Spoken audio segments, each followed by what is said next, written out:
Let's go to Matt Rhule at Nebraska, because that's the other one that you kind of touched on. And Matt was involved. Colorado, I don't know, like reached out to Matt, and it didn't work out.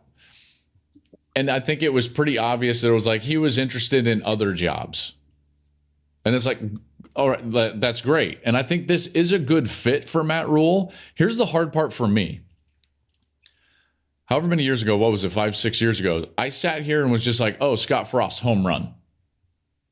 So I don't know about this. I think Nebraska is a great program. They have a lot of good finances in terms of how they can support their program, what they're doing from facility standpoint. What do you think? Because Matt's kind of putting the band back together again. A lot of guys that were with him at Baylor are going to be with him now in Lincoln. How is this going to play out? Yeah, I mean, I'm with you. I was not just home run, grand slam hire Scott Frost, right. Coming home. Here's the thing that, our Big Noon group was in Lincoln right after he got fired. And I talked to, a bunch of guys I know on the staff. Really good point, which was when they got, and it was pretty much the whole staff was at UCF, and then they brought the band to Lincoln and made the point that, we followed George O'Leary, and George O'Leary is, I don't know if I can say a hard ass. I don't know if that's the right, like he was on people, like had them under his thumb and could be really tough to be around.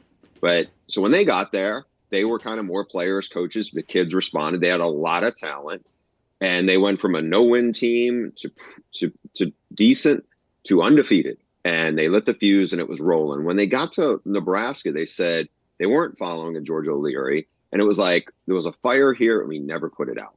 And so you had a lot of dysfunction. They recruited badly, right? We heard a lot about that. Not just the talent wise, but maybe character wise. There was a lot of reaches, and then it was kind of really dysfunctional.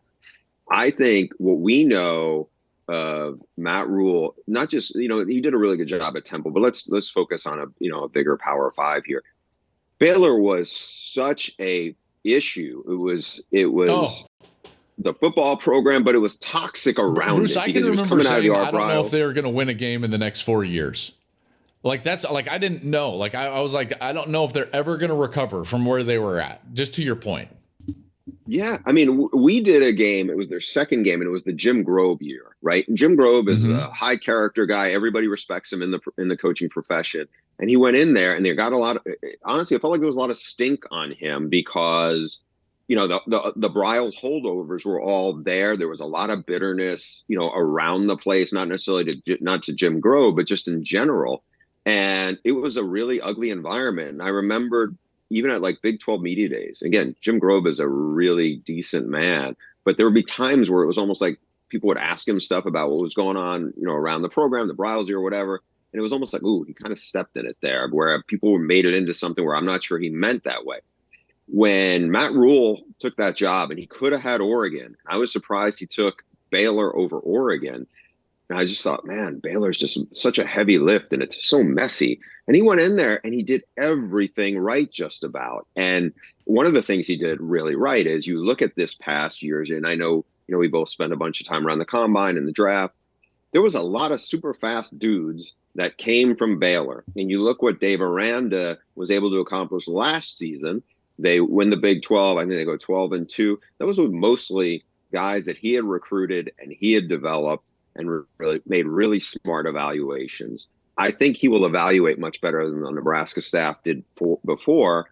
But, of these, let's say these three jobs, Colorado, certainly Wisconsin and Nebraska, I feel like with Wisconsin, it's like, can you get it over the top? Because they've been good. They just haven't been, quite great. With Nebraska, it's like, why can we not get to even where Wisconsin was? Whereas Colorado, you just gotta get it out of the ditch entirely. Get up off the floor, right? Yeah, get up off the floor. Yeah. I love the Matt Rhule hire. I think it's an A+ hire, but I'm going off track record. Like, if you told me, and again, to me, this is different than LSU, where it's like, if you're at LSU and you're Brian Kelly when you took the job, last year, it's like, you better win a national title because the last three guys have. That's the bar. I don't necessarily think it's like, hey, you can't do, I don't think, what Tom Osborne did, but can you turn them into some version of where Michigan is, where you were a bully and you were the physical team, and that's kind of the blueprint, and you can make them a playoff team. I don't know if you can win a national title there, but can you do that?